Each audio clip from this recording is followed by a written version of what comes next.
Can you still make money investing in sports cards? Well, the quick answer is yes. However, there's a lot more information that goes on into just it being a yes or no question. What's going on, everybody? I'm going to be making this very quick video about investing in sports cards and to see if you can even make money or if it's even possible to make money. I'm going to have no data, no numbers, no stats, nothing. I'm going to be giving you my thoughts and opinions based on my expertise of the past and where I think it's going to be going in the very near future. I just want to address the elephant in the room. You absolutely can make money in this hobby by pumping and dumping. You buy something for super cheap and then you sell something for super high very quickly. This has nothing to do about that. Can you make money investing?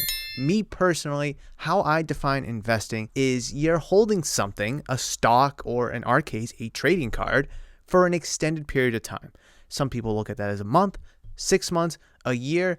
Me personally, I think a true investment is something that you're holding for at least a year. That's a very long time, of course, but in reality, a year is not that long. We're just so accustomed to buying, selling, trading, flipping, and all this stuff in such quickness because we're so afraid that the card that we purchased could lose value very quickly. So we're trained to act very quickly. I want to have this conversation based simply on this video was brought to you by my loyal patrons through the channel membership program.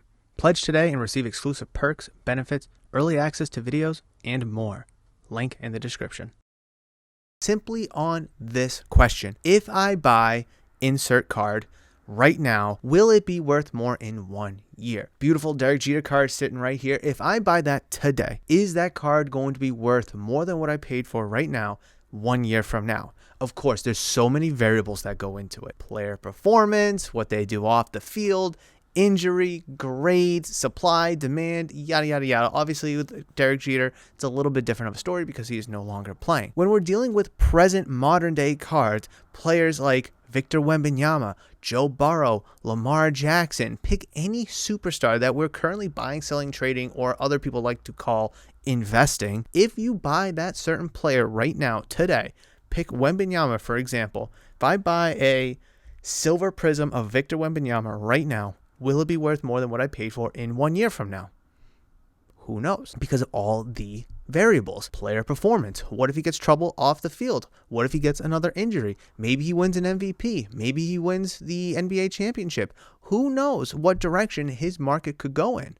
That's why I'm begging the question, can we invest in sports cards today? Of course, I think we still can. I'm not talking about being able to buy that Victor Wembanyama card right now for, say, $100, $200, whatever it's going for, and then just 3 days later, I'm selling it to somebody else for 10% more than what I paid. That's not investing. That is flipping. And I've addressed this several times here on this channel that there is a huge difference between flipping and investing.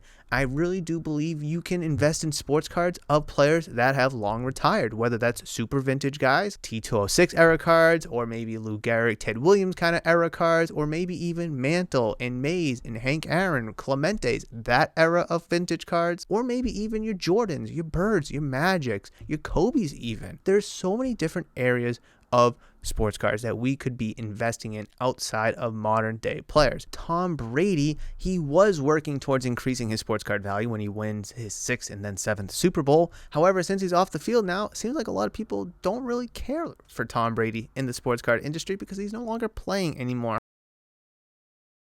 However, he has arguably the best career and resume that any athlete could ever ask for. When a player passes away, their market goes up. When a player gets injured, their market goes down. When a player has a great performance, it goes up. Whenever a player gets in trouble with the law, it goes down. There's so many variables that we need to be focused on. However, we could just look at legends of yesteryear and be like, wow, that's a great career and that's a great resume. If Justin Herbert could have half the career Joe Montana has, he's going to be regarded as one of the best ever. He's probably going to be in the Hall of Fame. However, he still won't be as good as Joe Montana, although Joe Montana's cards are worth significantly less than Justin Herbert's.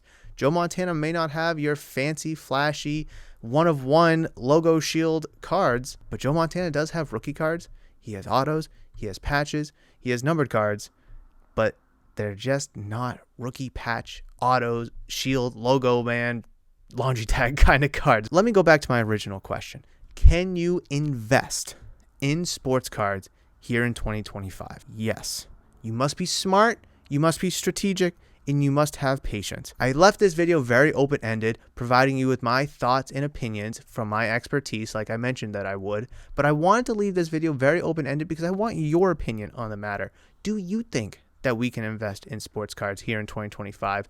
Will a given sports card that you buy right now be worth more in 1 year? Again, I'm not talking about how you're able to flip cards from show to show, weekend to weekend.